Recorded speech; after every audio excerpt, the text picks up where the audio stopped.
চট্টগ্রাম নগরীতে ছুরিকাঘাতে মোহাম্মদ শাহিদ হোসেন নামে তালিকাভুক্ত সন্ত্রাসী নিহত হয়েছেন। নগরীর কোতোয়ালি থানার স্টেশন রোডে এই হত্যাকাণ্ড ঘটেছে। নিহত শাহিদ হোসেন চট্টগ্রামের মিরসরাই উপজেলার পূর্ব মায়ানী গ্রামের মোহাম্মদ শাহ আলমের ছেলে।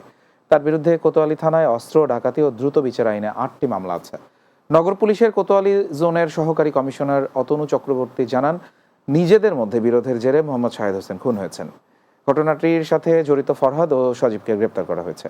এদিকে স্ত্রীকে তালাক দেওয়ার জেরে স্বামীকে হত্যার অভিযোগে সাবেক স্ত্রী সহ দুজনকে গ্রেপ্তার করেছে র্যাব। নগরীর আকবর শাহ থানাধীন বিশ্ব কলোনি এলাকা থেকে তাদের গ্রেপ্তার করা হয়। চট্টগ্রামের লালখান বাজার এলাকায় জুয়া ও মাদকের আসর বন্ধে প্রশাসনের হস্তক্ষেপ চেয়ে সংবাদ সম্মেলন অনুষ্ঠিত হয়েছে। ওয়ার্ড কাউন্সিলর আবুল হাসনাত বেলালের উদ্যোগে চট্টগ্রাম প্রেস ক্লাবে এই সংবাদ সম্মেলন অনুষ্ঠিত হয়। নগরীর 14 নম্বর লালখান বাজার এলাকাকে মাদক, সন্ত্রাস, চাঁদাবাজি এবং জুয়ার আসর থেকে যুবকদের মুক্ত রাখার জন্য সবার সহযোগিতা কামনা করেন তিনি।